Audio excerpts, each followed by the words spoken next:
awal kau meletakkan kakimu di surga, itu baru istirahat. Jadi jangan berpikir kita mati itu istirahat, nggak ada jamaah. Akan ada terus hisab di situ. Terus di padang mahsyar lebih dahsyat dari kehidupan dunia di sana. Maka mau tanya kapan istirahat? Nggak ada istirahat. Sampai kau meletakkan kakimu di dalam surga, baru selesai semua jamaah. Assalamualaikum warahmatullahi wabarakatuh. Alhamdulillah alladzi hadana li hadza wa ma kunna linahtadiya laula an hadana Allah. Segala puji bagi Allah Jalla Jalaluh yang telah memberikan petunjuknya kepada kita sehingga kita berada di atas petunjuk Allah ini. Kalau bukan Allah yang memberikan petunjuk, kita nggak bisa kumpul di tempat ini.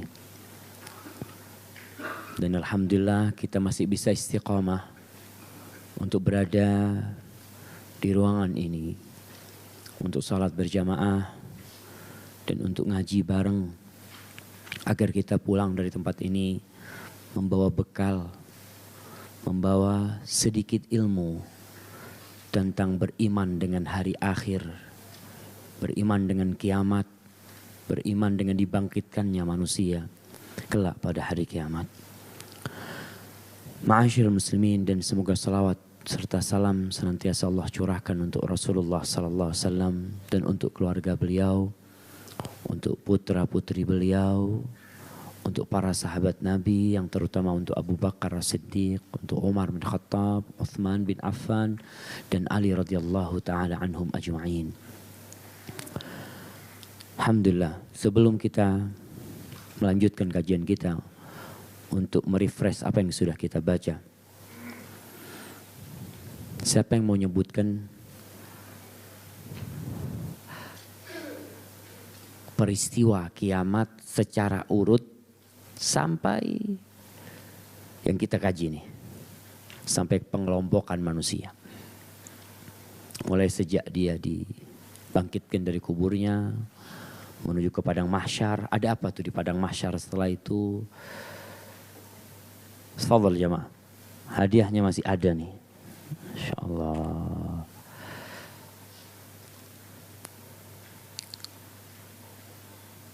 Mana nih jamaahnya nih, insyaallah. Nah, ya, tafadhal bang.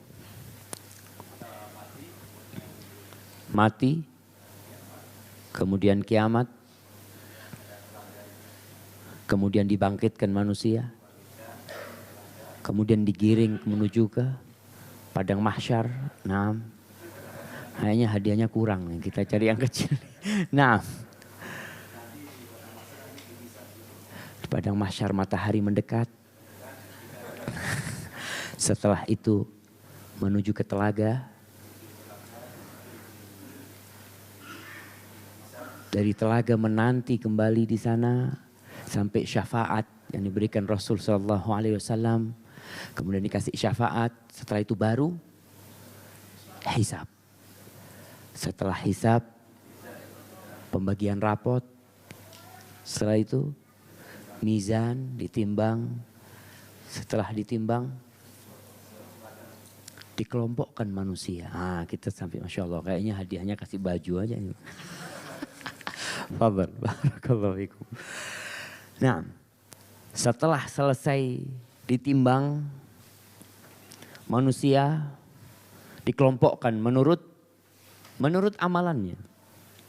Menurut yang dia cintai, yang kita sudah bahas bahwasanya orang-orang yang beriman akan dikumpulkan dengan orang-orang yang beriman. Tapi orang yang beriman pun masih dibagi-bagi. Orang Islam pun dibagi-bagi. Sesuai dengan amalan. Jadi subhanallah. Kita tahu dengan hadis Rasul sallallahu alaihi wasallam, la yadkhul ahadukumul jannah bi'amalih. Tidak ada yang masuk surga di antara kalian dengan amalnya. Para sahabat bertanya, hatta anta ya Rasulullah, sampai engkau pun wahai Rasulullah, engkau tidak akan masuk surga dengan amalmu. Kata hatta ana, sampai aku pun. Illa ayataghammadani Allahu birahmatih. Kecuali kalau Allah meliputi aku dengan rahmatnya, baru aku bisa masuk surga. Tapi kenapa kita baca selama ini dengan amalnya, Siapa yang mau jawab tuh? Fadhal.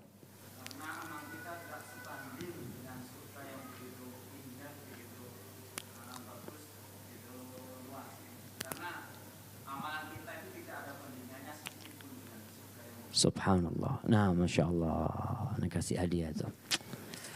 Iya. Karena gak sebanding jemaah. Amal itu penyebab kita masuk surga.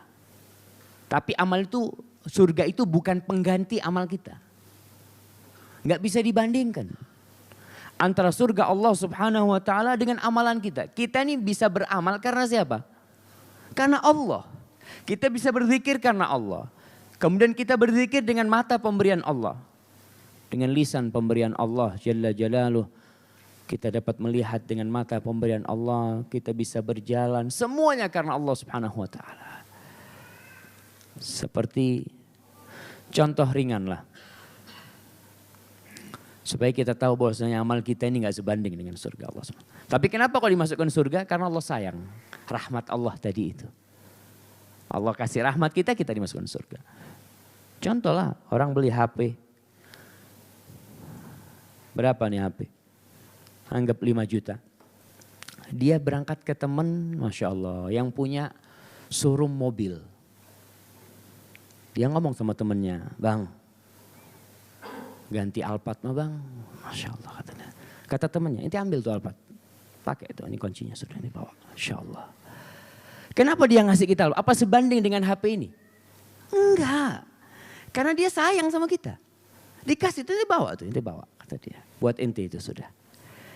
Maka amal itu sebenarnya bagaimana kita membuat Allah itu mengasihi kita. Minta kita sama Allah Subhanahu wa ta'ala. Jamaah kita di dunia ini bekerja untuk berapa juta yang kita dapatkan. Kita bekerja terus dari pagi dari jam 8 sampai jam 4 untuk gaji 10 juta.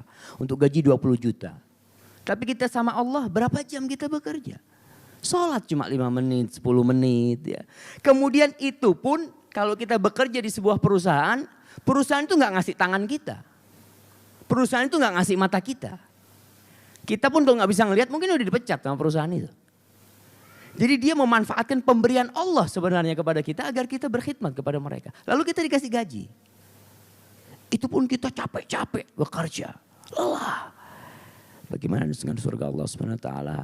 Nabi yang sampai bengkak kakinya pun tidak akan bisa dibandingkan dengan surga yang Allah akan berikan. Semua bisa masuk surga karena rahmat Allah Subhanahu wa ta'ala. Jadi amal kita ini menjadi penyebab Allah mengasihi kita kemudian memasukkan kita ke surganya. Baik, setelah dikelompokkan manusia, ada masa gelap gulita dan masa pembagian cahaya. Gelap. Yang awalnya matahari begitu terangnya menerangi mereka, gelap gulita. Jalan menuju ke Sirat. Karena mereka sudah akan digiring menuju ke Sirat yang berada di atas neraka Jahannam. Allah memberikan cahaya kepada orang-orang mukmin. Bagaimana berjalan dalam kegelapan? Kalau kita jamaah memang gelap dari awalnya, kita merasa ringan. Dari tadi memang biasa gelap nih. Tapi kalau dari terang, coba panitia dimatiin lampunya tuh. Insya Allah. Bisa dimatiin tuh.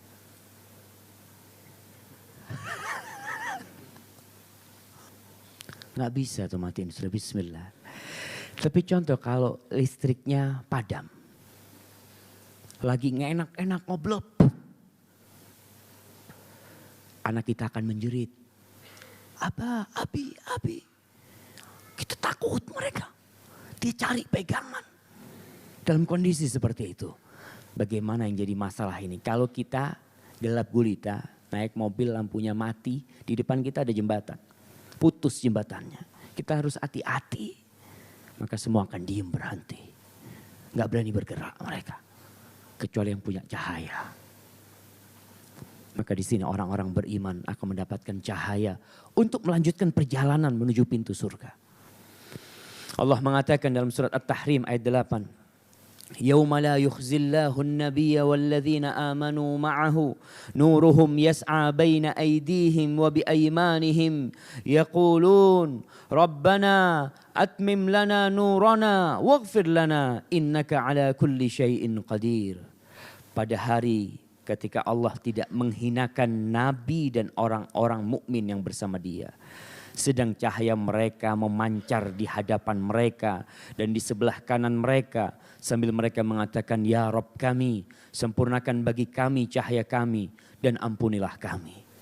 Gak berhenti minta ampun sampai di tempat itu. Gak berhenti mereka. Karena apa? Masih ada satu lagi yang harus dilewatin.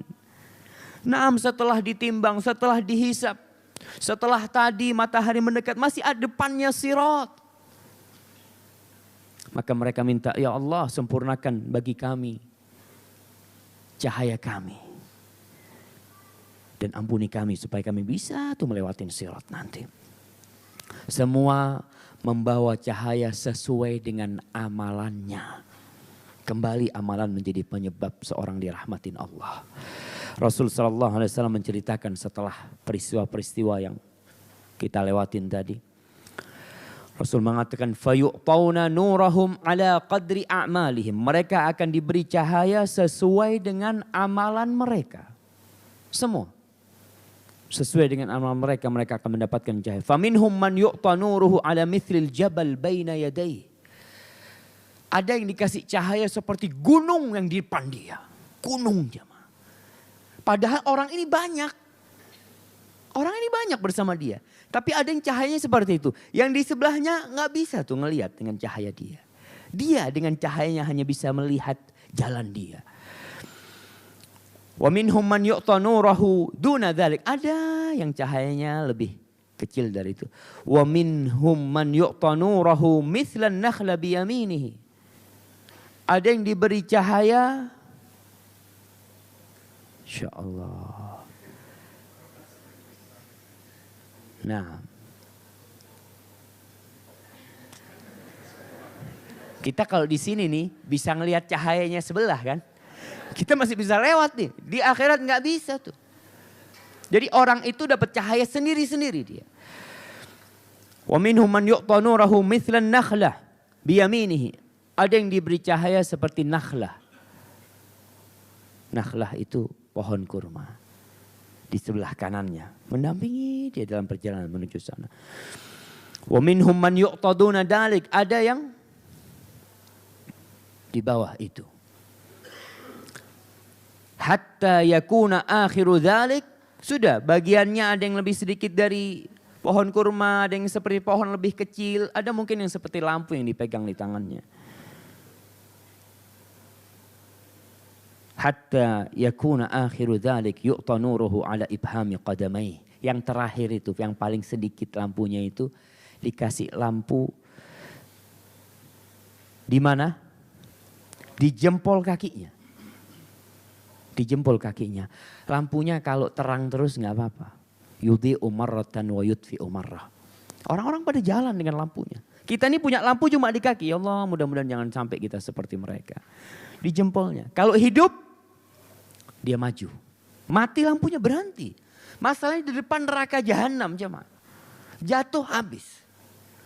Maka mereka ada yang pelan-pelan jalan itu.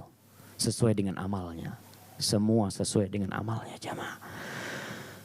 Wa man lam yaj'alillah lahu nuran fama lahu min nur. Yang Allah tidak kasih cahaya, enggak ada cahaya buat mereka. Rambut orang yang tahallul jadi cahaya. Subhanallah. Ketika Rasul SAW haji wada, ada dua sahabat yang bertanya kepada Nabi tentang ganjaran amalan-amalan manasik haji itu. Salah satunya yang ditanya adalah masalah tahallul. Orang itu kenapa sih tahallul?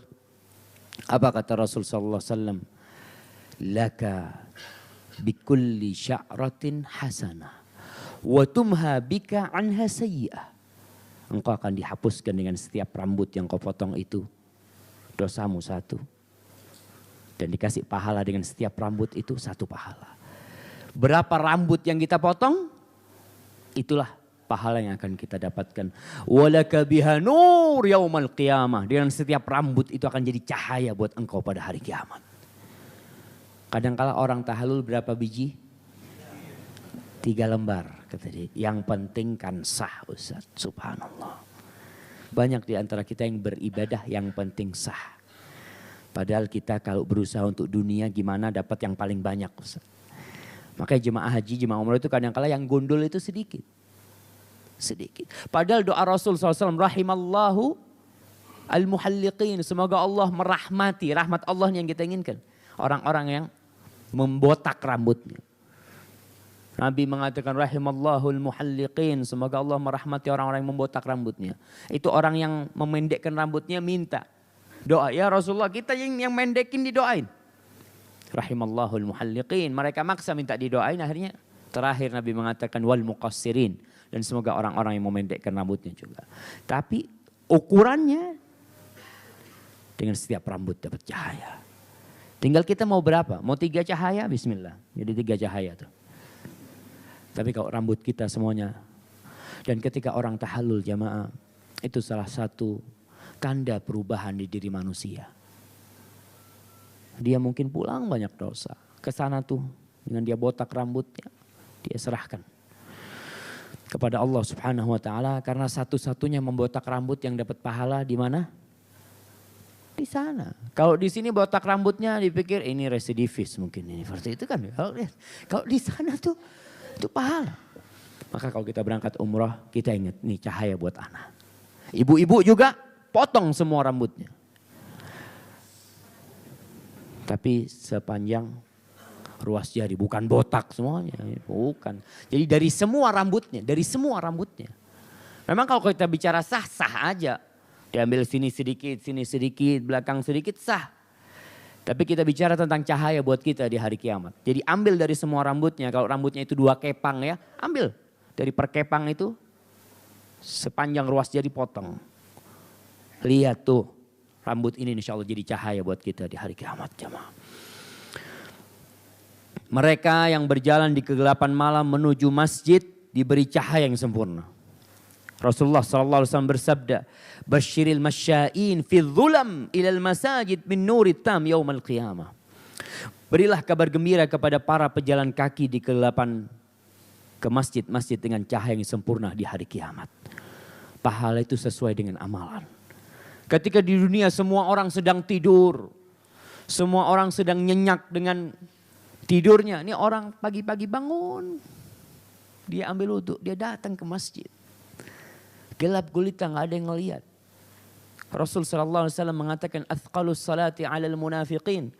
Salatul isya wa salatul fajr. Salat yang paling berat buat orang munafik adalah salat isya dan salat subuh. Itu yang paling berat. Kenapa kok berat?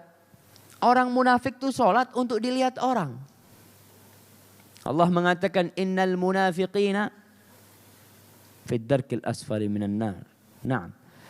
Wa idza qamu ila salati qamu qusala. Innal munafiqina yukhadi'una Allah wa huwa khadi'uhum wa idza qamu ila shalah qamu qusala. Kalau mereka berangkat sholat malas-malasan. Yura'unan nas, tujuannya riya supaya dilihat orang. Kalau isya dan subuh enggak bisa riya. Kenapa nggak bisa riya? Siapa yang ngelihat jemaah? Orang pada tidur semua orang-orang. Masjidnya gelap gulita. Biasanya Rasul SAW itu kalau habis sholat subuh, beliau tanya, gelap nih. Rasul, asyahidun fulan, fulan ke masjid nggak? Enggak Rasul. Asyahidun fulan, fulan ke masjid enggak? Enggak. Asyahidun fulan, fulan ke masjid enggak? Enggak Rasul. Rasul mengatakan tuh kalau mereka tahu pahalanya sholat berjamaah di masjid. Di saf pertama mereka akan datang walaupun merangkak datang kata Rasul. Tapi kembali mereka sholat hanya yura'unan nas, riya supaya dilihat orang. Kalau sholat zuhur riaknya bisa keluar dari rumahnya, assalamualaikum, assalamualaikum, kelihatan tuh ke masjid tuh banyak orang. Iya, kalau sholat subuh, zuhur, asar, maghrib masih kelihatan. Tapi kalau udah isya dan subuh berat. Maka pahala buat mereka yang gelap gulita menuju ke masjid cahaya yang sempurna di hari kiamat jamaah. Maka kita lihat kita mau dapat cahaya dari mananya. Orang-orang munafik diberi cahaya. Kemudian padam. Dan mereka meminta cahaya. Orang munafik ini, ya tadi. Dia itu sholat bersama Nabi. Jadi makmumnya Rasul SAW. Mereka datang. Mereka punya amalan. Maka ketika di hari kiamat, ketika dikelompokkan manusia itu. Orang munafik masih di kelompok siapa? Orang-orang beriman. Masih di kelompok situ. Karena dia memang di dunia termasuk orang-orang beriman. Walaupun hatinya kafir mereka. Di sini Allah berfirman, "Yauma yaqulul munafiqun wal munafiqat lilladzina amanu unzuruna naqtabis min nurikum." Pada hari ketika orang-orang munafik laki-laki dan perempuan berkata kepada orang-orang yang beriman, "Unzuruna naqtabis min nurikum." Tunggulah kami supaya kami dapat mengambil sebagian dari cahayamu. Mereka itu melihat orang-orang beriman dibagiin cahayanya ya. Maka mereka kepingin ikut maksudnya. Padahal cahaya itu sudah orang berangkat sendiri-sendiri. Tapi ketika dibagi orang kelihatan. Ketika mereka kelihatan itu untuk menunjukkan keutamaan orang yang cahayanya lebih besar dari dia. Supaya orang yang cahayanya kecil ketika dia melihat orang yang cahayanya besar, ya Allah amalanku cuma segini nih. Orang-orang munafik melihat itu.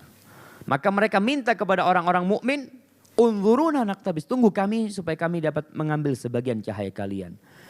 Qila dikatakan kepada mereka, "Irji'u wara'akum faltamisu nura." Kembalilah kamu ke belakang dan carilah sendiri cahaya untukmu. Faduriba bainahum bisurin lahu bab batinuhu fihi rahmah wa zahiruhu min qibalihi al-'adzab. Lalu diadakan di antara mereka dinding yang mempunyai pintu. Antara apa? Orang-orang mukmin dan orang-orang munafik. Di sebelah dalamnya ada rahmat dan di sebelah luarnya dari situ ada siksa. Yunadunahum. Ketika dipisah, dinding ini dipisah jamaah, bukan dipisah mereka tidak bisa ke neraka jahanam, mereka dikasih jalan yang berbeda. Dikasih dinding pembatas antara dia dengan orang-orang beriman. Maka orang-orang munafik ketika mereka noleh ke belakang mau cari cahaya, habis. Tahu-tahu sudah ditutup jalan mereka dan mereka tidak bisa melihat cahaya orang-orang beriman.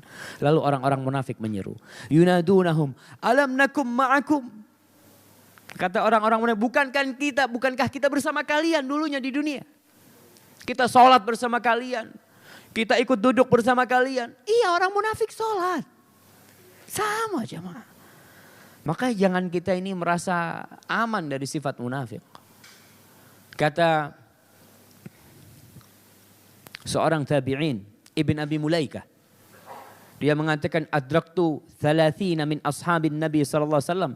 Aku menjumpai 30 dari sahabat Nabi ini. Kulluhum yakhafu ala nafsihi nifaq. Semuanya takut dia itu kena munafik. Semuanya takut. Padahal yang dijumpai dengan dia adalah sahabat-sahabat yang besar. Maka kita harus lebih takut. Apakah jangan-jangan kita nih bareng-bareng di sini nanti di akhirat dikasih pembatas kita. Kita yang ngomong, kita kan dulu sama kalian, kita ikut kajian sama kalian. Kok sekarang seperti yunadunahum alam nakum ma'akum qalu bala.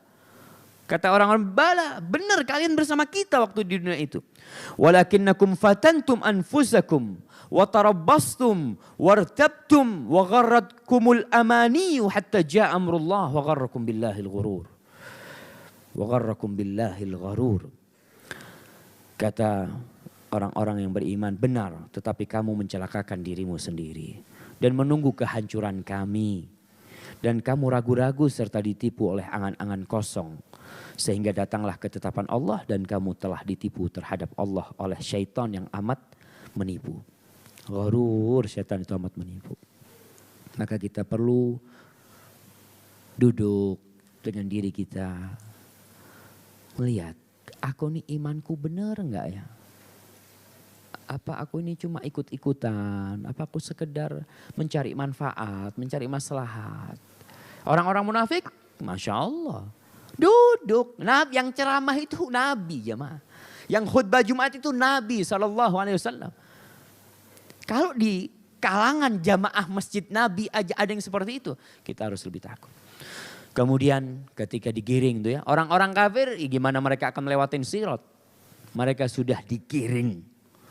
menuju ke neraka tanpa melewati surga. Berjatuhan mereka ke dalam neraka Jahannam pada waktu itu. Sirat. Di mana letak sirat itu? Di atas neraka Jahannam. Yang panasnya 70 kali lipat api dunia. Neraka Jahannam jemaah. Sahabat mengatakan, ya Rasulullah, kalau seperti api dunia saja neraka itu sudah cukup untuk membakar kita. Kita bisa bayangkan jemaah ya. Ya, ibu-ibu sebenarnya yang lebih sering ingat dengan neraka. Kenapa? Karena dia di dekat kompor biasanya jemaah. Coba kadang-kadang dia goreng ikan ya, ikan yang masih seger ya, seger. Dia masukin, goreng. Coba bayangkan kalau yang dia masukkan itu tangan dia ke tempat itu.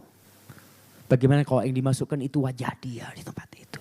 Yang panasnya 70 kali lipat dari panas api dunia jemaah. Na'udzubillahi minan nar ya. Nabi begitu seringnya minta dijauhkan dari neraka. Licin dan bias mengelincirkan. Itu jembatan licin. Lebih tajam dari pedang dan lebih kecil dari rambut. Ini disebutkan dalam sebuah asar yang diperdebatkan. Karena sebagian mengatakan mana mungkin orang bisa lewat. Mana mungkin orang bisa lewat. Para ulama menjelaskan lewatnya itu bukan dengan kaki. Lewatnya itu dengan amal. Karena ada yang sekejap mata nyampe jamaah. Kalau kita bayangkan di dunia ada orang bisa lari sekejap mata sudah sampai. Apalagi di daerah yang panas seperti itu. Enggak. Maka kalau itu pun dipikirkan itu kecil supaya orang ngelihat takut dia mau melewatin. Ada besi-besi pengait seperti kail dan duri yang mengait orang-orang yang melewatinya. Jadi ketika orang lewat sana bukan berarti kita lewat seperti mungkin ada yang berpikir lewatnya sana itu seperti main sirkus. Pegang tongkat gitu ya. Wah, itu di kiri kanan ada besi pengait ya, ada orang-orang yang lewat dikait jatuh, ditarik kakinya jatuh. Nabi Muhammad SAW yang pertama melewatinya bersama umatnya. Subhanallah, umat Islam ini umat terakhir jamaah, tapi dia umat pertama yang akan melewati sirat. Doa para nabi Allahumma sallim sallim. Baik, ana mau tanya, ada 3 tempat yang orang tidak ingat dengan keluarganya. Salah satunya sirat.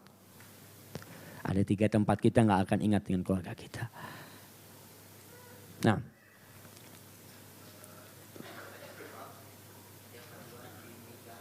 Ketika ditimbang, nah. Ketika ditimbang dan ketika pembenaran. Masya Allah, barakallahu fikum, fadl. Doa Nabi bayangkan. Ketika di sirat. Para Nabi. Semuanya dalam kondisi takut. Mereka mengatakan Allahumma sallim sallim. Gimana jamaah? Kita ini manusia. Para Nabi juga manusia.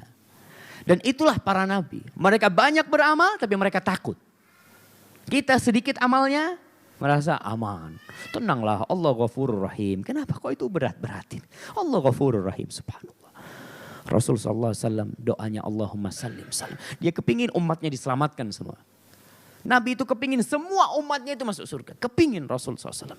Dan semua Nabi menginginkan hal itu. Mereka Allahumma sallim ya Allah selamatkan, selamatkan ya Allah. Ada yang secepat kilat. Langsung nyampe. Ke sisi yang di depannya. Belum surga tuh. Ada sisi selanjutnya setelah neraka Jahannam. Ada yang secepat angin. Ada yang secepat kuda pacu yang baik. Ada yang berlari. Ada yang berjalan. Ada yang merangkak. Dan banyak yang berjatuhan. Ya Allah. Ngelihat kita. Bisa dibayangkan. Pernah ngelihat kambing. Gimana posisi kambing ketika dipotong temennya ngelihat. Kita melihat umpamanya teman-teman kita mau dipenggal kepalanya. Kita ngelihat semua. Siksa itu berat buat kita. Kalau kita ditutup matanya aman. Ya udah kita tinggal nunggu aja. Nunggu dipenggal kepala kita. Tapi kalau kita melihat.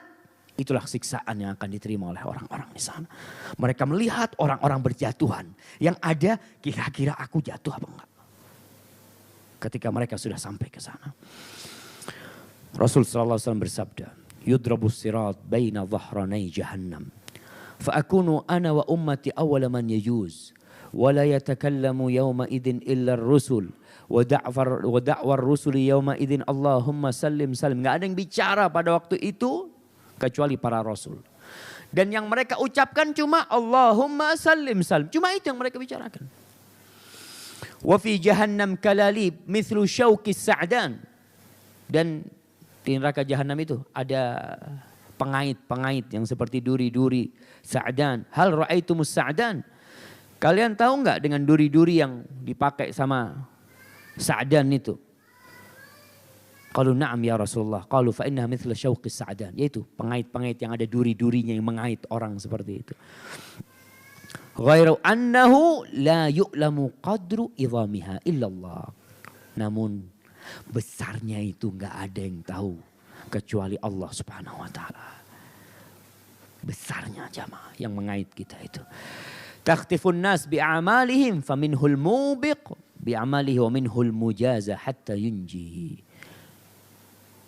Semua orang itu akan ditarik sama kail-kail itu, kait-kait itu sesuai dengan amalannya. Ada yang selamat dan ada yang masuk neraka jahannam. Na'udzubillah minan nar. Rasul sallallahu alaihi wasallam bersabda ketika ditanya tentang sirat, tentang jembatan yang berada di atas neraka jahannam.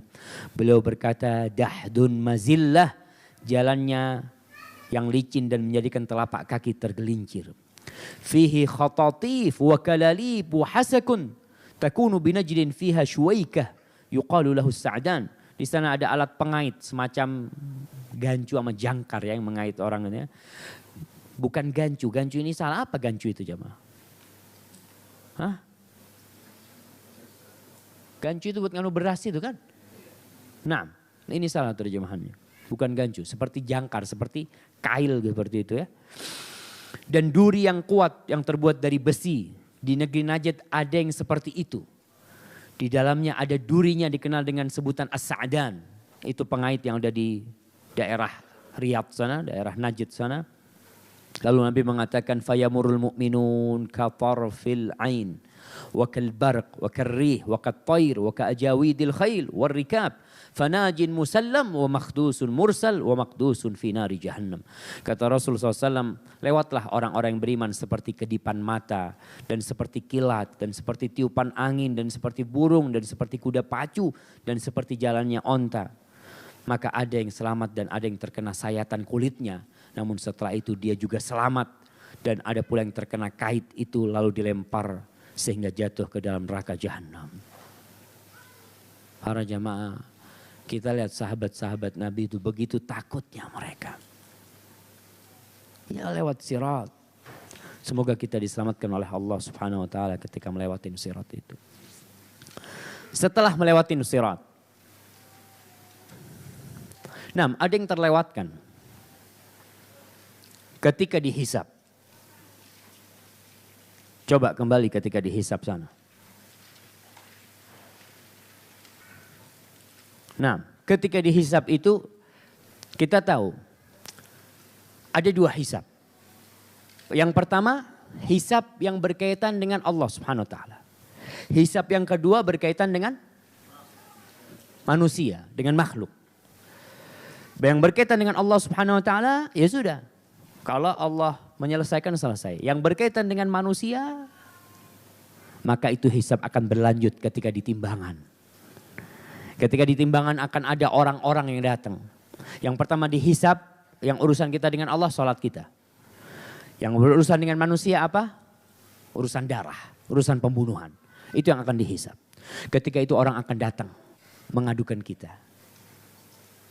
Ya Allah, fulan ya Allah, dia membunuh aku. Tanyakan kenapa dia bunuh aku. Anak-anak kecil yang dibunuh. Anak-anak kecil yang kita lihat di Indonesia mungkin digugurkan, dibuang ya. Sama orang tuanya. Kalau dulu di Arab dikubur hidup-hidup, akan datang mereka. Tanyakan nih, ini yang bunuh aku. Ini yang mukul aku. Ini yang mencela aku, ini yang ngambil hartaku. Itu akan diselesaikan sama Allah Subhanahu wa taala. Jadi enggak ada orang yang dizalimin. Dan ketika dihisab itu Rasul sallallahu alaihi wasallam mengatakan, "Atadruna manil muflis?" Kalian tahu siapa orang yang bangkrut itu? Apa kata para sahabat? Al-muflisu fina man la dirham lahu wa la mata'.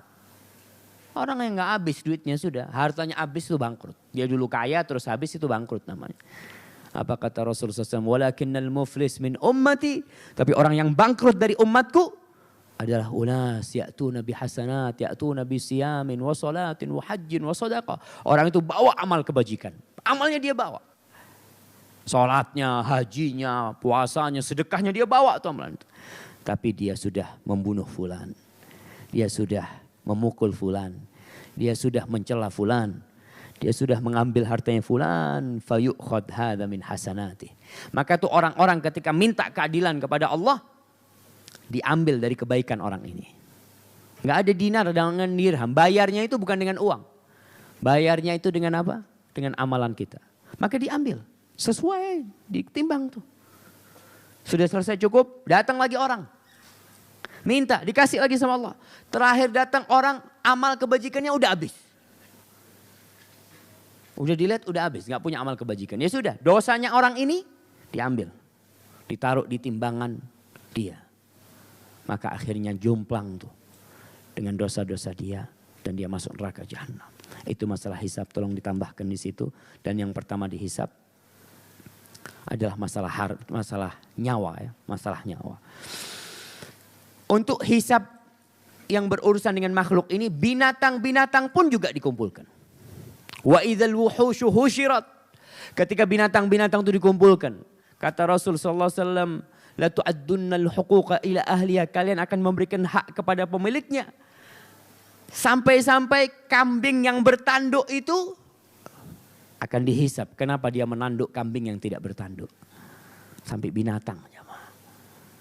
Oke. Terus gimana Ustaz? Apa akan dihisap juga? Umpamanya singa yang makan kijang. Tidak. Kenapa? Karena itu makanannya. Allah sudah menjadikan itu makanan buat dia. Musang makan ayam itu sudah makanannya. Tapi yang terjadi itu antara sesama. Yang terjadi kezaliman di situ.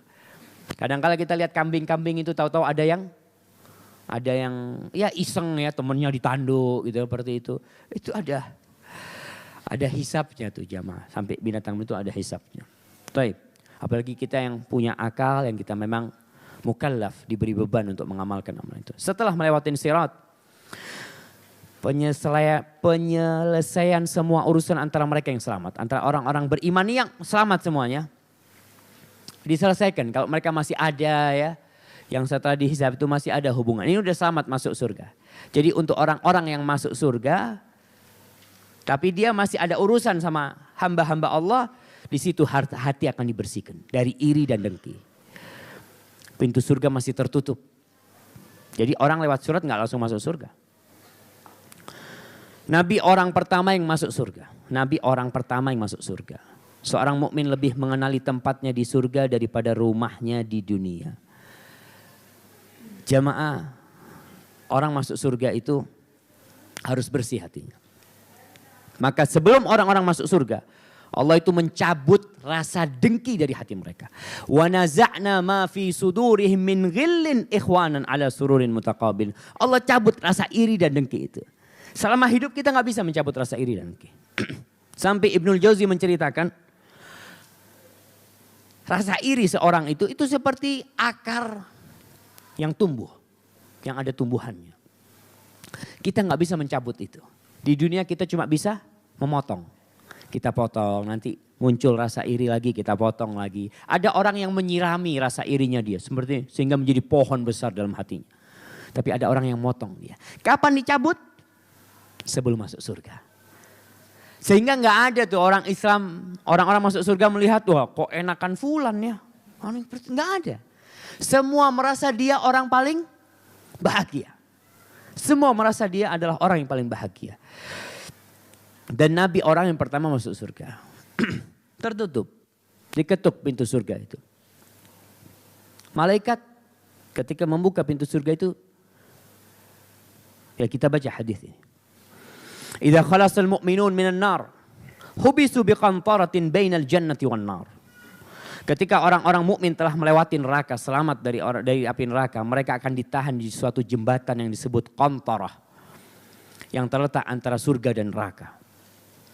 Jadi Qantarah itu jembatan sebenarnya yang berada di antara surga dan neraka.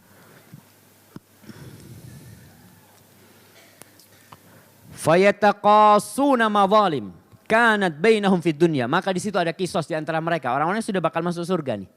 Masih akan ada kisos di antara mereka supaya mereka masuk surga ini nggak ada lagi perasaan pernah dizolimi ya. Dia sudah membalas semua kezaliman saudara-saudara yang pernah menzalimi dia. Kanat bainahum fid dunya, yang pernah terjadi di dunia, hatta idza nuqqu wa hudzibu udzina lahum bidukhul jannah. Sampai ketika mereka sudah dibersihkan, sudah selesai itu, sudah nol-nol semuanya, maka udzina lahum bidukhulil jannah, akan diberi izin mereka untuk masuk surga. Fawalladzi nafsu Muhammadin biyadihi la ahaduhum bimaskanihi fil jannah adallu bimanzilihi kana fid dunya. Subhanallah. Kata Rasul sallallahu alaihi wasallam, demi zat yang jiwaku berada di tangannya, sungguh seorang dari mereka berada di tempat tinggalnya di surga lebih, Masya Allah, bukan lebih aku kenal. Lebih kenal, akunya dibuang. Lebih kenal daripada rumah mereka di dunia. Jadi orang tuh kalau masuk rumahnya di surga, nggak perlu dikasih, mana yang punyanya ana itu. Dia langsung masuk, dia tahu tempatnya dia.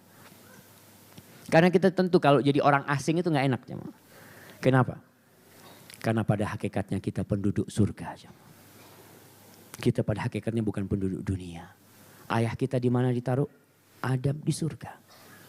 Makanya seorang mukmin tidak akan pernah puas dengan dunia ini. Dia baru akan puas kalau masuk surga. Karena di situ mulai kehidupan manusia. Di situ dimulainya Adam dengan Hawa. Lalu diturunkan. Dan orang yang diusir dari tempatnya, maka ada keinginan untuk balik ke sana dia. Itu tempatku. Aku harus bisa sampai ke tempat itu. Tapi ada orang yang tidak sampai ke tempatnya. Rasul sallallahu alaihi wasallam ketika minta dibukakan pintu surga, malaikat tanya, "Man anta? Siapa engkau?" "Muhammad Rasulullah." "Qala umirtu bika." Dengan engkau aku disuruh membukakan pintu surga. Taib, ada berapa jumlah pintu surga? Ibu-ibu Masya Allah, kasih itu ibu-ibu yang nyobot 8 tuh. Nggak tahu, lempar aja ke sana bang.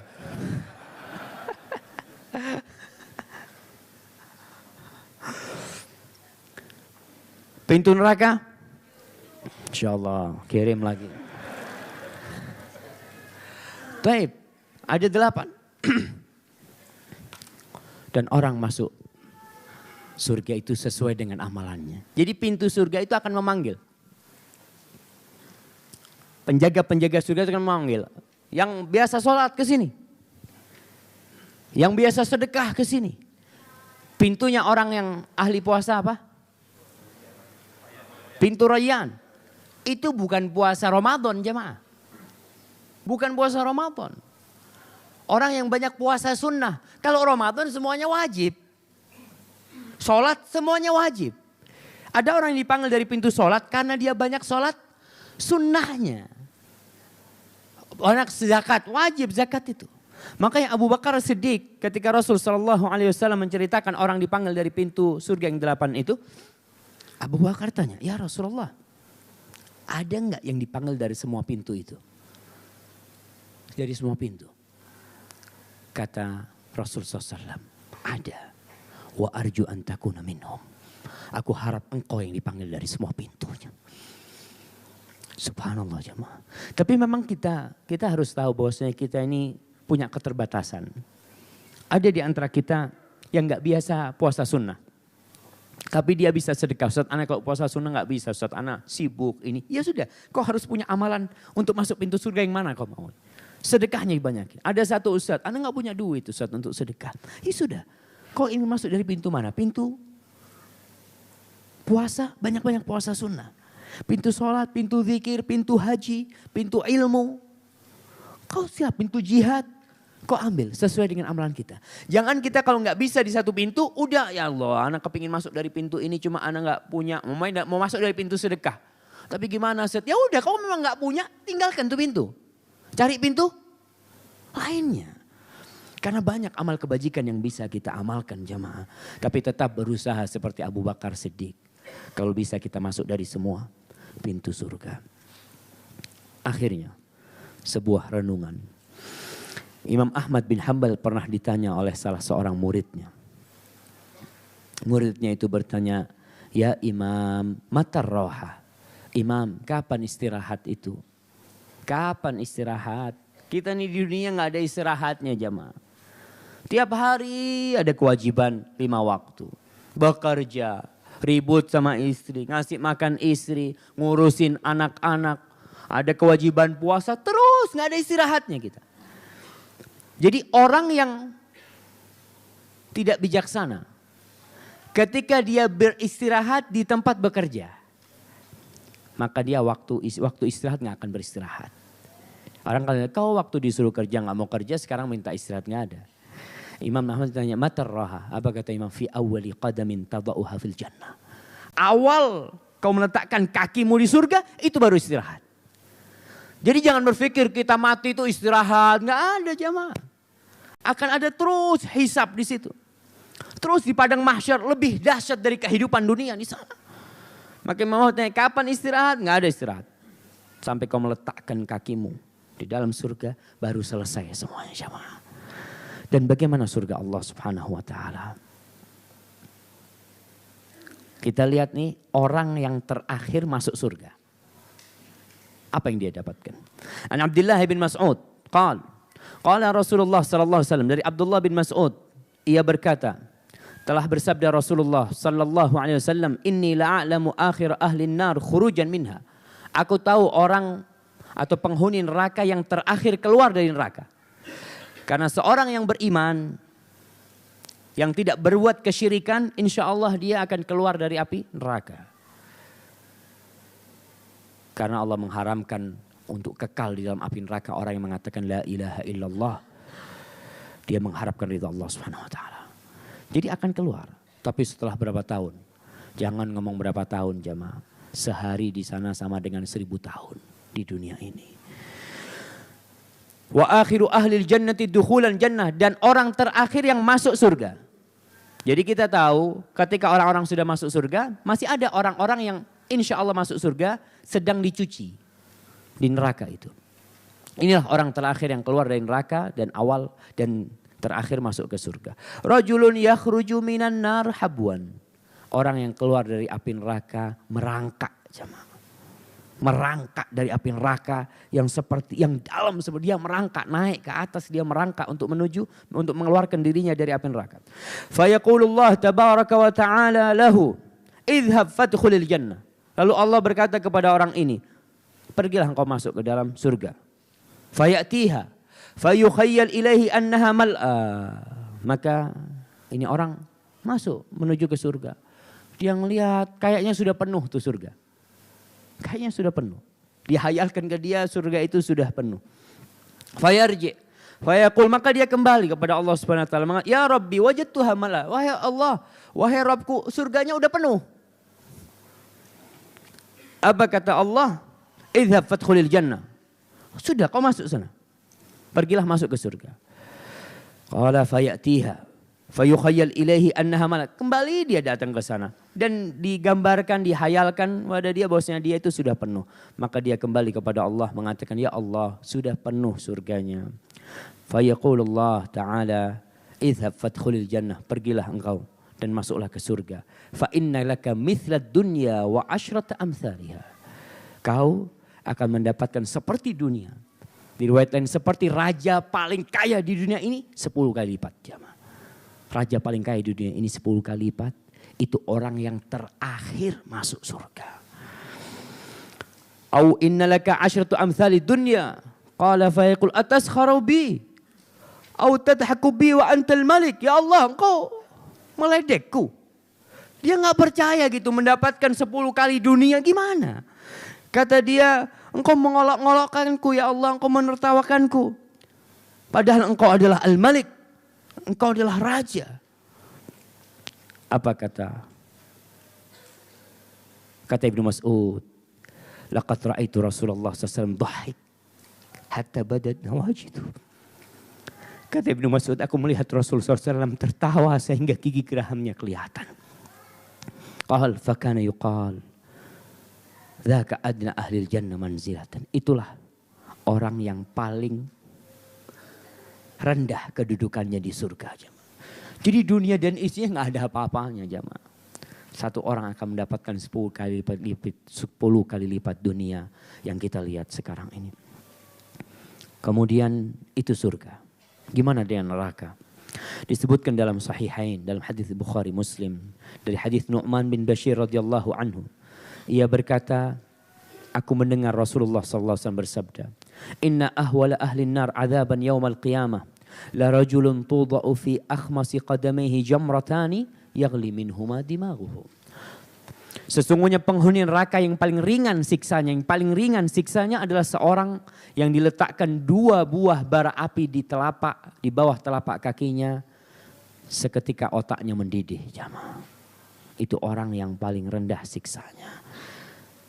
Rabbana atina fid dunya hasanah wa fil akhirati hasanah wa qina adzabannar. Itulah yang bisa kita kaji pada kesempatan kali ini. Semoga Allah Subhanahu wa taala menyampaikan kita ke pintu surga bersama Rasulullah sallallahu alaihi wasallam. Sebelum masuk ke tanya jawab, kita masih banyak hadiah di sini. Sebutkan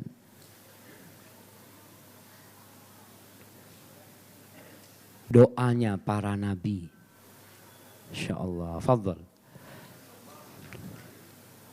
Allahumma salim salim, masya Allah, barakallahu fikum. Tuh doanya para nabi di sana. Taib. Sebutkan doanya orang-orang beriman ketika pembagian cahaya. Insya Allah, nggak apa-apa. Yang mau baca nggak apa-apa. Yang penting cepat-cepatan baca aja. Ini nih, yuk. Ane kasih hadiah yang besar. Naam, fadhal. Rabbana atmim lana nurana waghfir lana. Naam, subhanallah, Allah sempurnakan bagi kami cahaya buat kami dan ampuni kami. Baik. Berikan apa yang pertama kali dihisab pada hari kiamat, baik antara hamba dengan hamba ataupun hamba dengan Allah Subhanahu wa taala. Masyaallah. Fadhal. Ada di sini. Naam. Hamba dengan Allah salat dengan nyawa. Naam, barakallahu fikum. Fadhal. Ibu-ibu, ada tuh hadiahnya. Masih di sini semua hadiahnya. Taib. Ada panitia. Sebutkan 5 nama pintu surga. 3. Masya Allah, sholat, sedekah, puasa. Masya Allah, fadhal. Naam. Sebutkan 3 sifat telaga Rasul sallallahu alaihi wasallam. Gimana tuh telaganya Rasulullah sallallahu alaihi wasallam? Ini punya siapa? Belum ada yang punya. Ibu-ibu, naam ibu-ibu. Jangan rebutan lah, satu-satu di sana. Yang mau jawab panitianya. Ini. Taib. Ini buat ibu-ibu nih. Masya Allah. Nah. Sebutkan 3 sifat. Ada yang berdiri di sana. Fadhal, naam. Assalamualaikum Ustadz. Waalaikumsalam warahmatullahi wabarakatuh. Sifatnya besar, terdiri dari bermacam, masing-masing mendapatkan ceret masing-masing. Besarnya berapa besar tuh? Ukurannya tuh? Lebarnya 1 bulan perjalanan unta. Ya, 1 bulan kali 1 bulan kan? Nah, Ya. Kemudian jumlah gelas dan ceretnya berapa banyak? Sebanyak bintang-bintang di langit. Nah, terus bagaimana rasa dan warnanya? Seperti berbau misik dan seputih susu. Masya Allah. Jadi yang jawab ustadznya nih. Nah. Taib.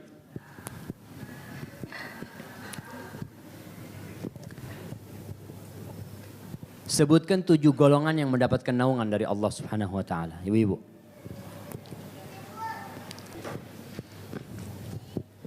Yang pertama, orang yang tidak meminta ruqyah. Yang kedua, Mas tunggu, itu yang masuk hisab tanpa oh salah ya. masuk surga tanpa hisab tanpa apa? Enggak apa-apa. Fadhal. Hakim yang adil, pemuda yang beribadah, orang-orang yang berteman, saling mencintai karena Allah, seorang laki-laki yang bergantung di masjid. Yang hatinya, mau kalau dia bergantung di masjid. Masya Allah. Yang hatinya bergantung di masjid. Nah. Terus seorang laki-laki yang tidak tergoda dengan wanita yang cantik, berkedudukan tinggi, dan ketika diajak berzina dia menolak. Nah. Ketika dia beribadah dengan Allah, dia menyembunyikannya. Bersedekah. Nah. Tapi dia menyembunyikannya. Baik, tinggal satu. Yang dia selalu menangis ketika bersendirian. Barakallahu fiik. Iya. Baik, pertanyaan selanjutnya. Sebutkan sifat padang mahsyar. 3 lah sifat padang mahsyar itu. Ibu-ibu.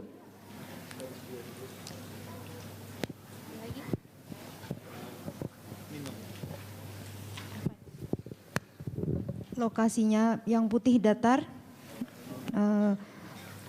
sehari sama dengan 50.000 tahun. Subhanallah. Penantian yang menegangkan. Nah. Jarak mentari sama dengan 1 mil. 1 mil. Baik, ambil tuh hadiahnya. Mana hadiahnya? Udah. Mana? Nih. Baik. Bagaimana kondisi orang ketika bangkit dari kuburnya digiring ke padang mahsyar? Ya. Assalamualaikum Pak Ustadz. Nah. Bangkitnya dalam keadaan bugil, tidak berpakaian, tidak disunat, tidak beralas kaki. Nah, jalan kaki apa naik kendaraan ke? Ada yang jalan kaki, ada yang berkendaraan. Nah, barakallahu fikum. Sebutkan 3 amalan yang mendatangkan cahaya Allah Subhanahu wa taala.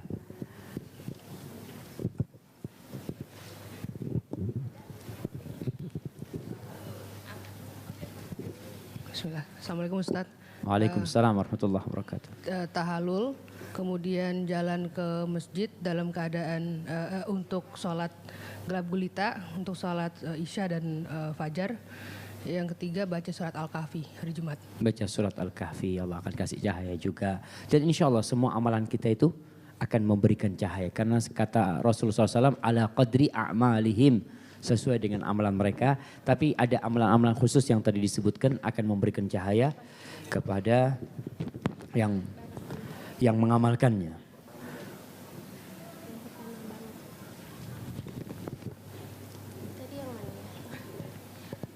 Baik, pertanyaan selanjutnya. Apa yang dikatakan oleh seorang mukmin ketika mendapatkan rapotnya dengan tangan kanannya? Buat bapak-bapak. Ibu-ibu nggak apa-apa. Lanjut. Belum dikasih ya, ini yang tadi yang.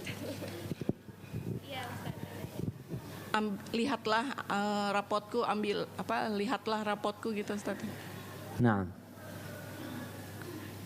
Lihatlah. Umuqra'u kitabiyah. Nah. Lihatlah, bacalah nih rapotku ini. Bacalah rapotku ini sebagai tanda kebahagiaan dia ya. Masya Allah, hadiahnya masih banyak nih kayaknya. Baik, apa yang dikatakan oleh orang yang menerima kitabnya dengan tangan kirinya? Ibu-ibu nih. Fadhal ibu-ibu. Wahai alangkah baiknya kiranya tidak diberikan kepadaku kitabku ini. Nah, barakallahu fiik. Terus? Dan aku tidak mengetahui apa hisab terhadap diriku ini. Subhanallah.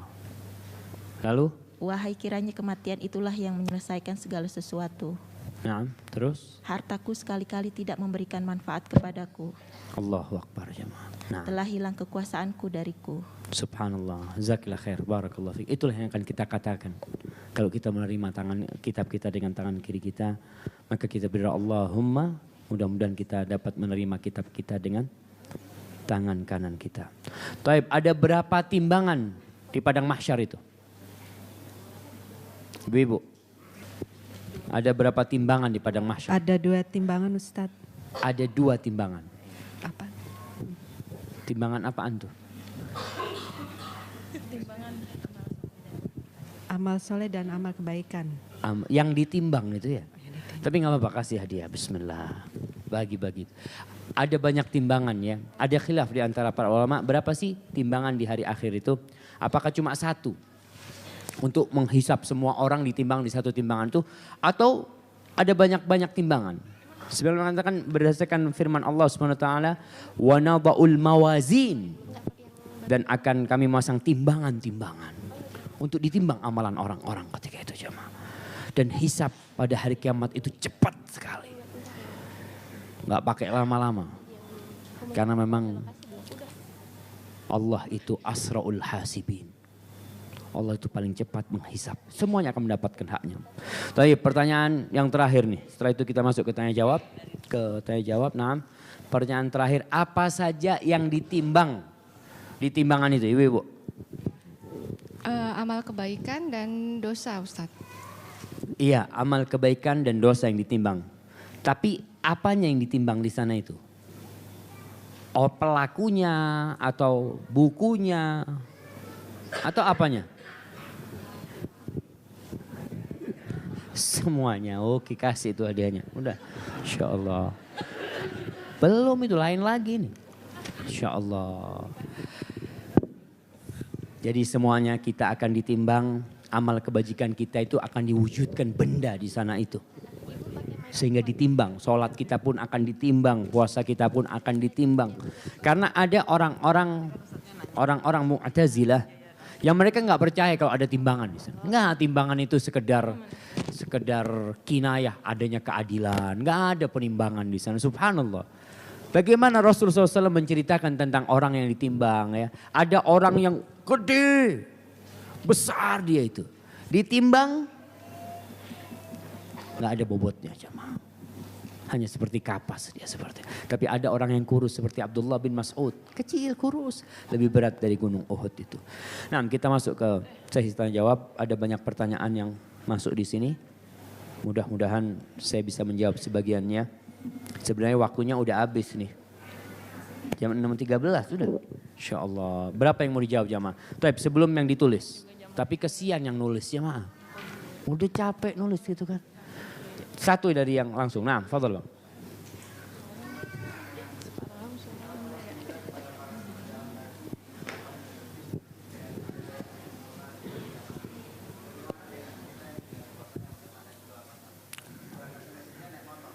Insyaallah. Nah, tentu pertanyaannya bagaimana dengan kita yang udah terang ya. Udah nggak gelap gulita. Apa kita tetap akan mendapatkan cahaya itu? Tetap akan mendapatkan cahaya itu. Tapi sesuai dengan kondisi kita. Orang yang sudah terang sama orang yang masih meraba-raba, subhanallah. Saya pernah ke Pulau Sapeken. Pulau itu ada listriknya jam 5 sampai jam 11 malam. Sampai jam 10 lah. Perjalanan ke sana itu naik kapal laut dari kayu tuh. Pulaunya bukan Sapeken, Pagerungan kecil. Itu subhanallah 28 jam ke pulau itu. Naik kapal kayu. Malam subuh jamaah.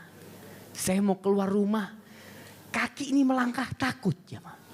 Nggak ada cahaya sama sekali. Nggak ada lampu sama sekali nggak ada. Maka tentu yang seperti itu nggak sama dengan yang naik motor. Dia orang terang ya. Sesuai dengan amalan itu sendiri jamaah. Nah, barakallahu fikum. Kita bacakan di sini pertanyaan, Ustadz.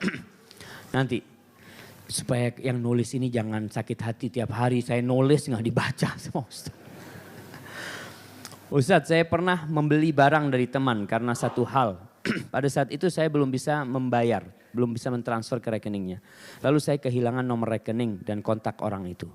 Bagaimana nasib hutang saya sedangkan saya tidak tahu harus mencari kemana orang tersebut.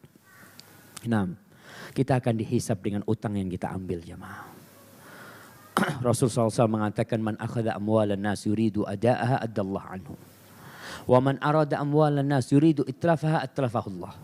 Barang siapa yang ngambil uangnya orang, pinjam sama orang uang atau barang, dia punya niat untuk membayar, Allah akan bantu dia membayar. Jadi kita kalau punya utang, utang itu perlu niat. Niatnya niat mau bayar.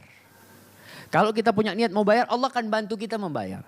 Tapi orang yang pinjam sama orang uang, tapi di hati kecilnya, fulan lah, baiklah, nggak bayar nggak apa-apa sama fulan gitu.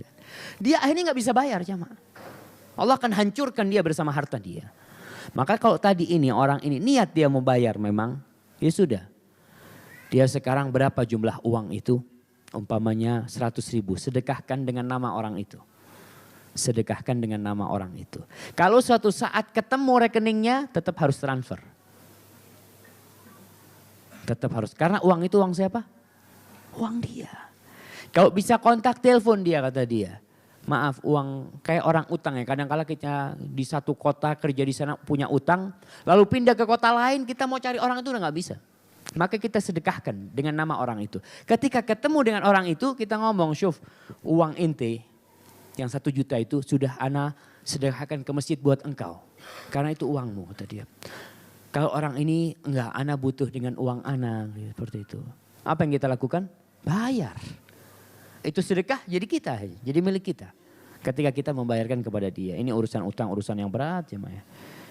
Ustaz, apa doa berlindung dari sifat munafik? Naam. Rasul SAW mengajarkan sebuah doa. Allahumma tahhir qalbi minan nifaq, wa lisani minal kadhib, wa aini minal khiyanah. Afwan, itu doa Nabi atau doa para salafus saleh ya. Allahumma tahhir qalbi minan nifaq. Anda lupa. Ya Allah, sucikan hati kami dari kemunafikan. Walisani minal kadhib, dan lisanku dari kebohongan. Wa aini minal khiyanah, dan mataku dari berkhianat. Ya Allah, mata berkhianat ini gimana jamaah? Gimana mata yang berkhianat itu? Dia kadang-kala kedip-kedip dengan orang untuk membahayakan orang lain ya. Dia bersama seseorang seakan-akan dia baik dengan orang itu padahal dia ingin menimpakan keburukan buat orang. Atau dia pura-pura. Lihat cewek, dia atau pakai kacamata hitam ya, supaya nggak kelihatan tuh matanya kemana-mana, itu termasuk khianat matanya itu jamaah. Kita berlindung dari mata yang berkhianat. Na'udzubillahi minal khianah. Nah itu doa, dan baca doa supaya dihindarkan dari sifat munafik baik dengan bahasa Indonesia, minta kepada Allah Subhanahu Wa Taala.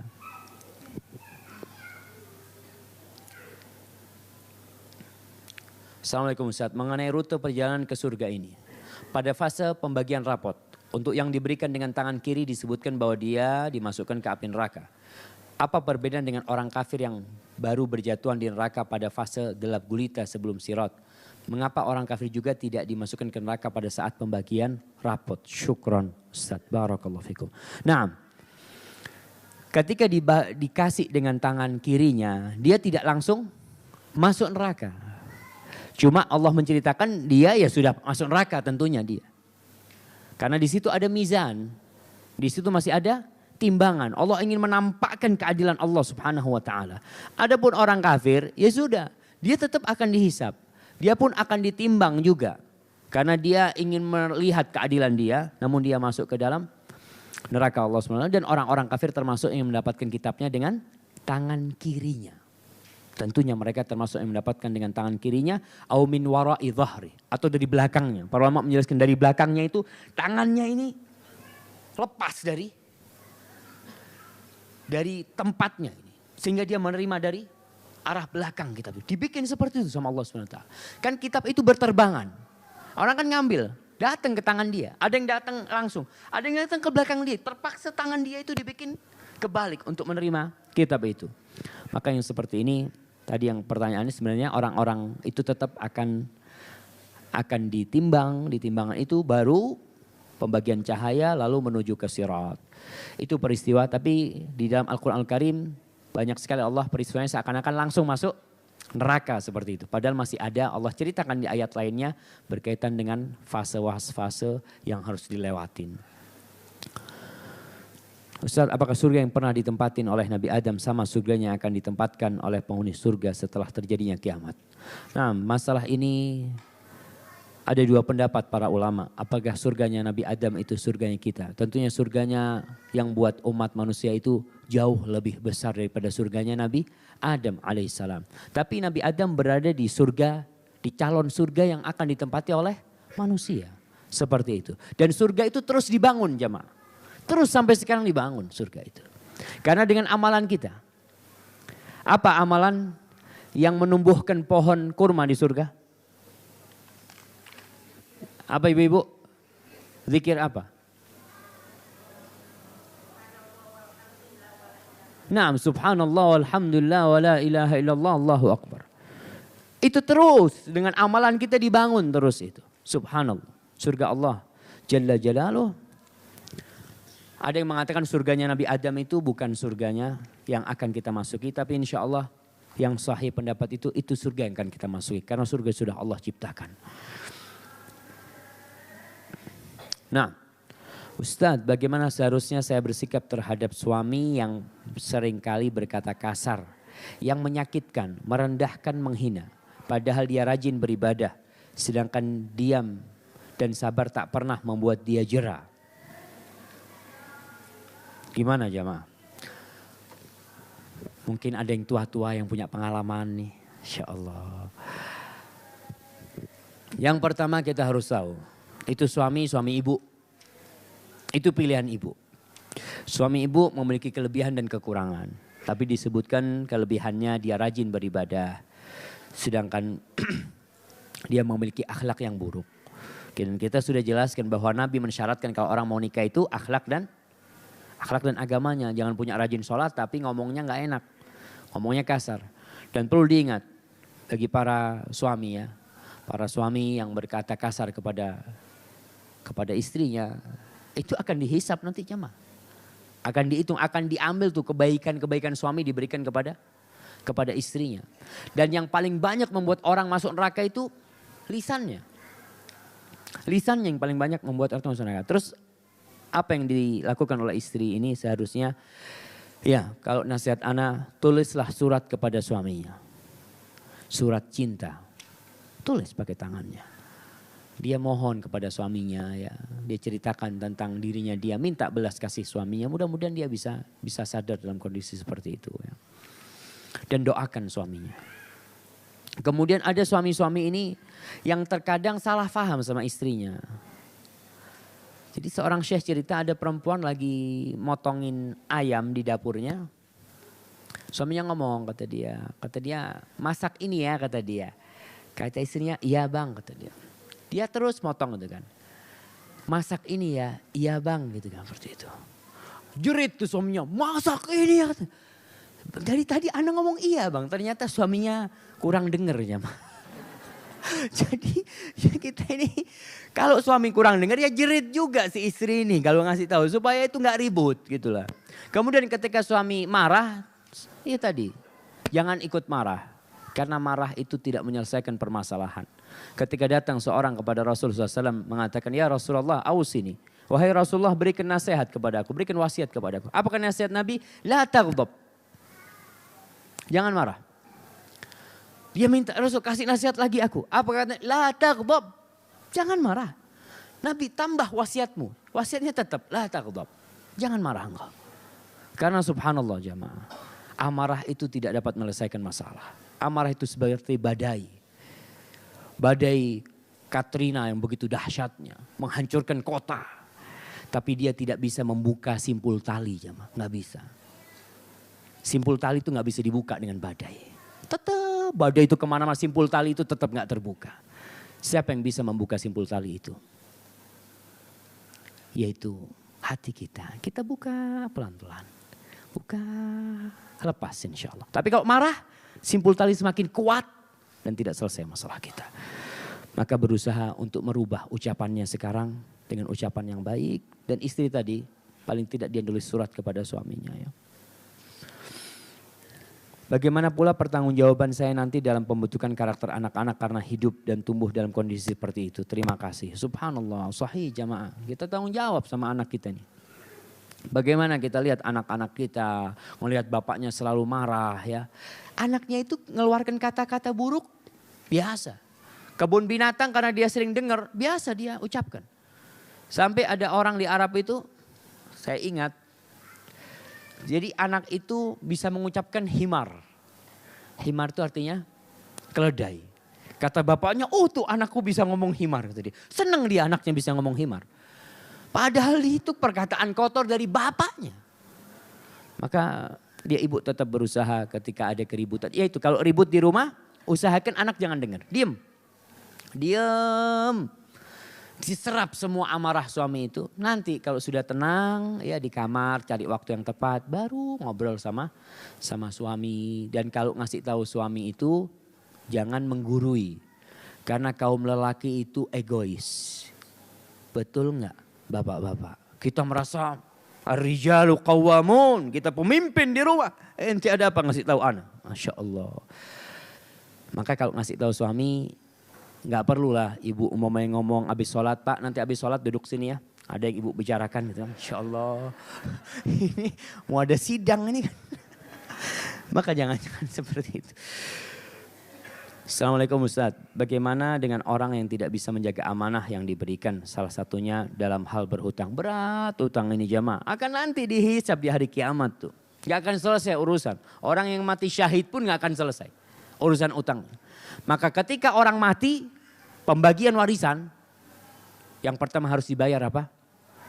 Utang dan wasiat. Karena wasiat juga termasuk utang, harus dibayar itu. Sebagian orang bapaknya mati, punya utang umpamanya berapa? 100 juta. Dan punya aset dengan harga 1 M. Dia ngomong janganlah kita cicil aja utangnya bapak. Ada kita cicil aja utangnya bapak. Ini kan rumah kan tambah lama tambah mahal gitu kan. Dicicil utangnya bapak. Bapaknya itu terus belum selesai hisapnya tuh sampai utangnya dibayar. Padahal tuh rumah punya siapa? Punya bapaknya. Maka hak ahli waris itu setelah pembagian, setelah pembayaran hutang dan wasiat. Itu hak ahli waris. Sebelum itu hak orang tuanya. Jadi kalau ternyata harta warisan itu habis untuk bayar utang, ya udah.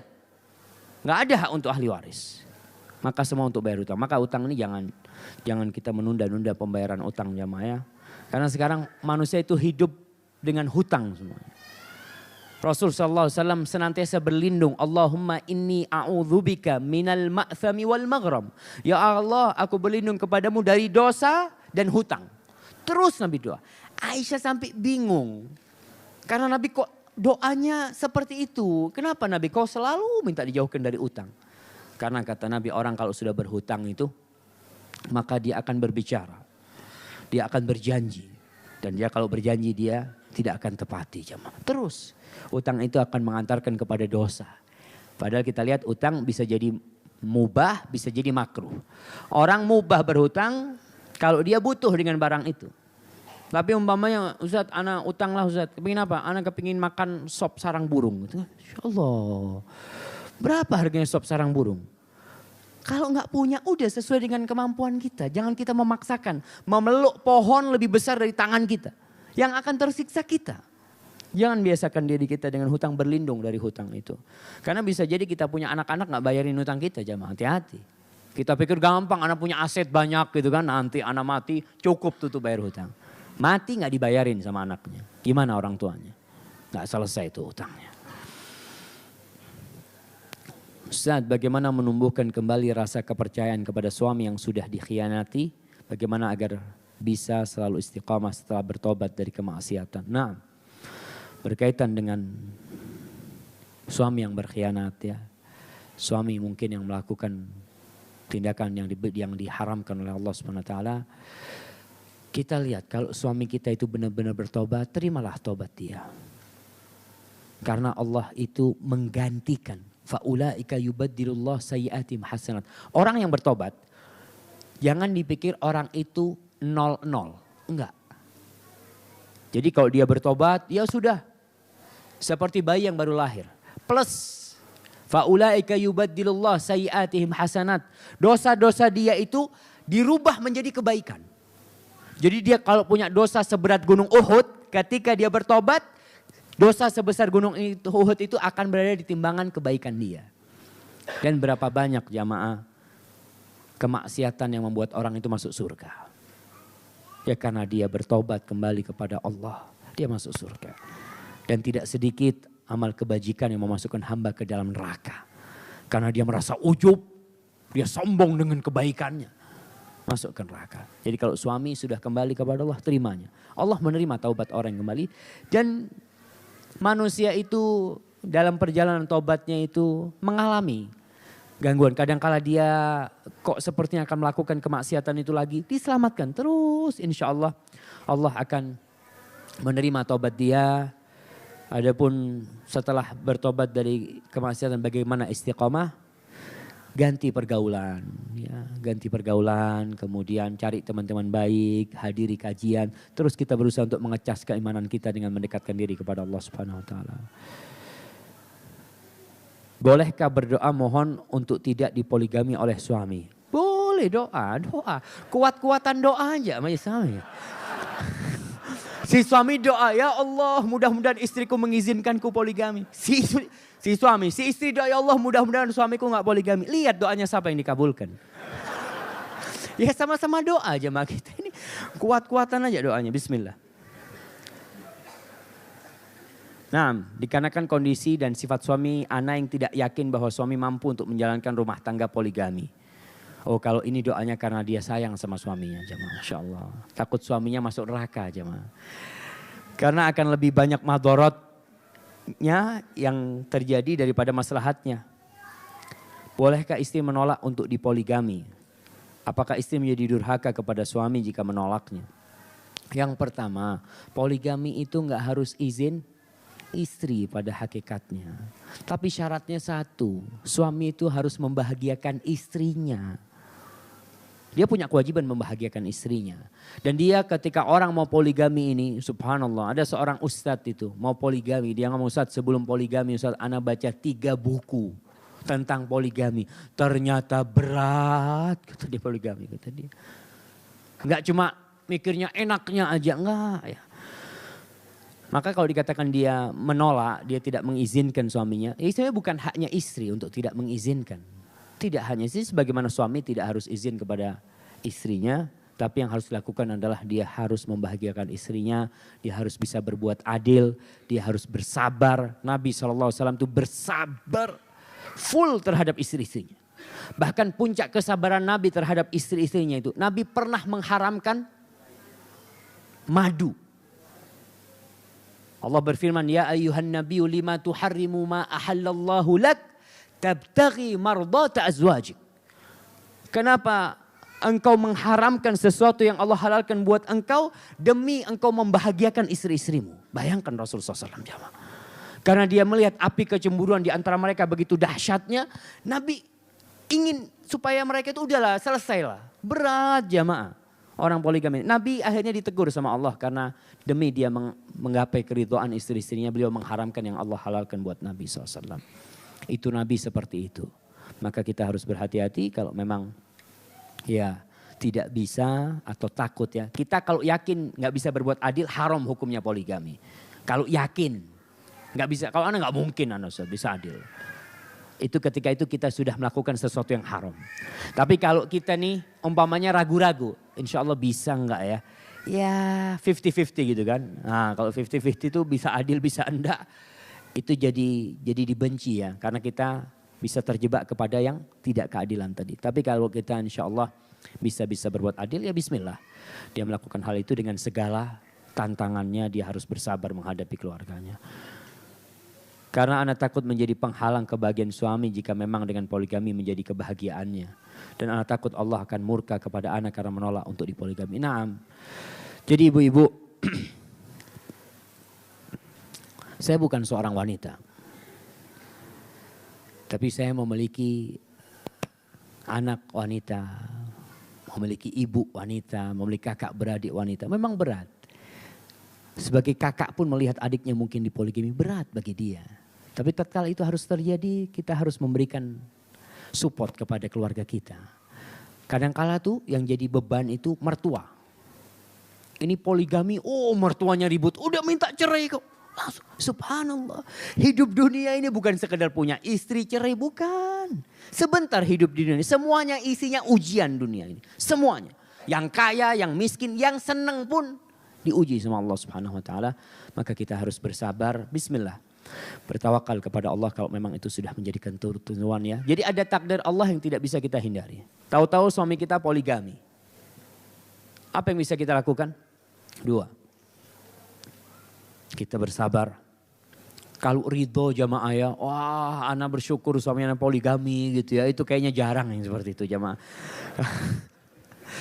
Ya kita bersabar menghadapi hal itu dan senantiasa berdoa. Selesai. Istri harus pintar. Jangan dia berpikir, anak lebih baik hidup sendiri. Nggak enak tuh hidup sendiri. Karena saya melihat ada perempuan-perempuan yang telepon saya, Ustaz tolong carikan jodoh Ustaz. Saya cerai sama suami gara-gara suami anak poligami. Dia sekarang minta suami. Anak ngomong kalau minta suami gimana kalau suaminya sudah punya istri. Nggak apa-apa lah Ustaz, suami sudah punya istri. Allahu Akbar, Allahu Akbar. Itulah kehidupan dunia jemaah. Nah, bagaimana solusi bagi orang tua dan saudara-saudara kami yang masjid di lingkungan tempat tinggalnya ada kuburannya. Kuburnya dulu sengaja dipindahkan ke lokasi masjid. Subhanallah. Jadi kuburannya dipindahkan ke masjid memang. Sebagai bentuk penghormatan atas wakaf yang diberikan oleh mayit. Subhanallah. Bagaimana solusi bagi saudara kami sedangkan mereka masih awam. Sahih jamaah ya. Rasulullah SAW melarang kita la tusallu ilal kubur. Jangan kalian sholat menghadap ke kuburan. Rasul melaknat tempat-tempat ibadah yang di situ dikuburkan rumah orang-orang soleh. Apa kuburan orang-orang soleh? Orang-orang yang soleh dikuburkan di masjid-masjid itu dilaknat yang seperti itu. Maka bagaimana kondisi kita? Memberikan masukan kepada pihak masjid itu. Apalagi kuburan itu untuk penghormatan. Bukan penghormatan untuk dia itu tidak dikuburkan di masjid. Penghormatan bagi dia itu didoakan dia, ditempatkan supaya dia tidak dikultuskan orang. Itu penghormatan buat dia. Karena bukan berarti dia dimakamkan di masjid. Wah saya ini ada di masjid. Enggak jemaah, itu di alam yang berbeda sudah seperti itu. Bahkan ada seorang yang sholat di masjid, subhanallah. Di sebuah masjid itu ada kuburannya di depannya. Ada seorang teman cerita. Dia setiap sholat itu di arah situ. Ditanya, kenapa kau sholatnya kok di tempat situ? Iya di depan situ kuburan guruku kata dia. Dia sholatnya benar-benar menghadap ke kuburan gurunya. Seakan-akan dia menyembah gurunya jemaah. Allah mengatakan wa annal masajida lillah fala tad'u ma'allahi ahada. Sesungguhnya masjid-masjid itu milik Allah dan kalian jangan meminta kepada selain Allah di rumah-rumah Allah itu jangan. Kita seharusnya ikhlas sempat. Wallahu a'lam bishawab. Nah. Siap. Tunggu nih. Assalamualaikum, apakah suami kita termasuk dayus apabila memberikan kebebasan pada istrinya dalam pengelolaan keuangan keluarga dan pergaulan dengan teman-temannya? Apakah suami kita termasuk dayus apabila memberikan kebebasan pada istrinya dalam pengelolaan keuangan? Kalau mengelola keuangan nggak ada masalah, itu amanat dari suami. Keuangan keluarga dan pergaulan dengan teman-temannya. Ya ini mungkin sebagian suami kan belum mengerti ya. Dia itu masih biasa dengan pergaulan bebas. Kemudian dia membiarkan istrinya bergaul dengan lelaki lain. Ada lelaki-lelaki yang istrinya kadang-kala lagi acara pernikahan ya. Cipiki-cipika sama wanita lain. Ditanya siapa nih? Ini istri temanku. Dia biasa seperti itu. Sehingga dia membiasakan kemungkaran terjadi di keluarganya. Nggak ada tuh rasa cemburu. Padahal salah satu hak istri cemburu dari suaminya. Kalau suaminya sudah nggak cemburu itu yang disebut dayuth. Yang nggak bakal tuh masuk surga Allah Subhanahu wa taala ya. Orang yang membiarkan kemungkaran di keluarganya, istrinya berboncengan dengan lelaki lain, dia merasa aman. Oh kau berangkat sudah sana, mau kemana aja. Karena dia pun biasa melakukan di tempat lain. Maka tolong yang seperti ini, kalau masalah pengelolaan keuangan keluarga ya alhamdulillah dapat amanat seperti itu. Tapi kalau pergaulan dengan teman-temannya, dengan teman-teman suami maksudnya ini mungkin, ya dihindarin. Walaupun dia mengizinkan dihindarin. Bukan berarti karena kita tahu itu walaupun istri kita mengizinkan tetap Allah tidak mengizinkan hal itu dan beri nasihat suaminya. Mungkin suaminya belum ngerti dan kehidupan ini butuh proses jamaah untuk menuju kepada keistiqomahan di atas agama Allah SWT. Barakallahu fikum. Anda mau tanya apa nih sebelum dilanjutkan pertanyaan? Ada pertanyaan langsung? Hah? Ya, terserah nih panitia. Nah, yang paling jauh gimana jamaah? Yang udah tanya, ada yang paling jauh tanya di situ. Itu tuh belakangan tuh yang tanya tuh.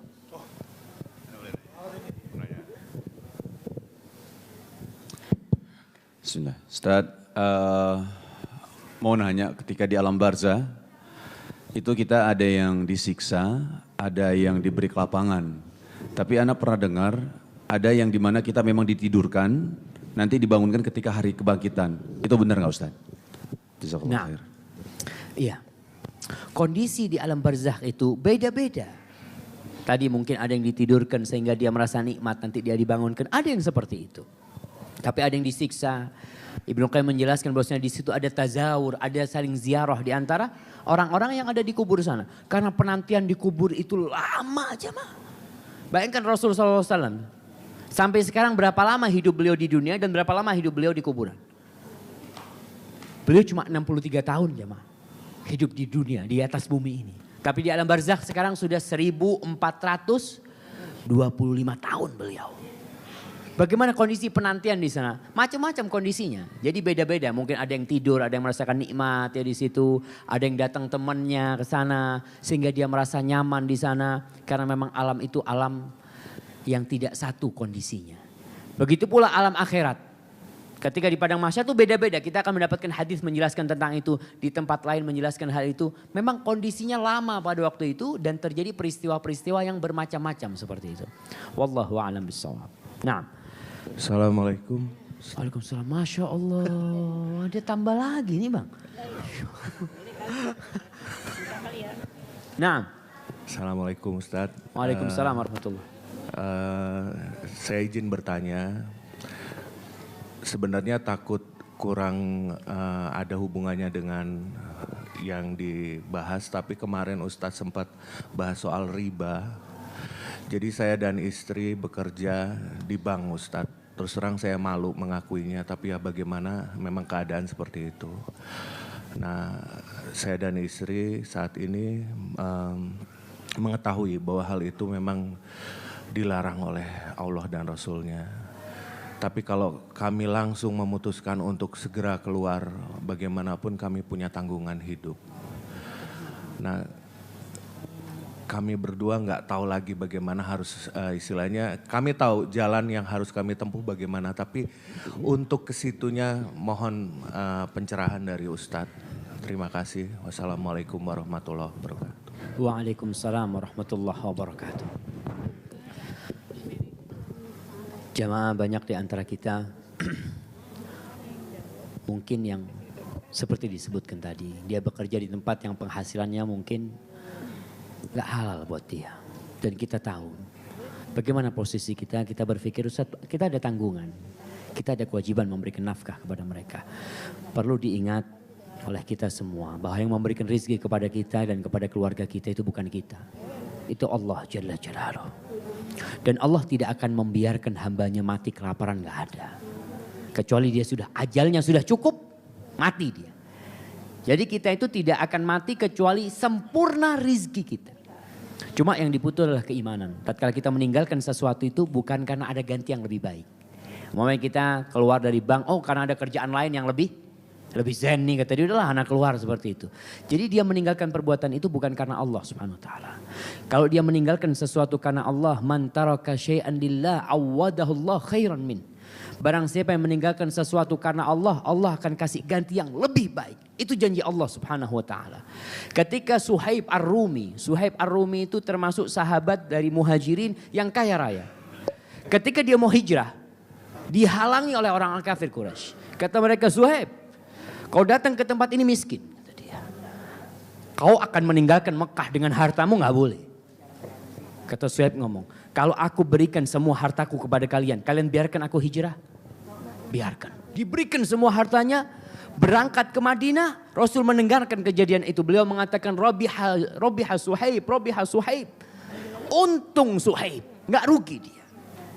Jadi tatkala kita memberikan harta kita semuanya. Suhaib berangkat ke Madinah nggak punya apa-apa jemaah. Kosong, nol. Bahkan dia hidup dikasih-kasih. Tapi kemudian Allah berikan segalanya kepada dia. Abdurrahman bin Auf, konglomerat Mekah. Konglomerat Mekah sampai ke Madinah nggak punya apa-apa. Dia cuma hartanya semua ditinggal. Dia cuma minta tanya, di mana ada pasar di sini? Aku mau bekerja. Tinggal kepada niat kita. Innamal a'malu bin niat. Wa innamal likulli imrin ma nawa. Semua orang akan mendapatkan apa yang dia niatkan.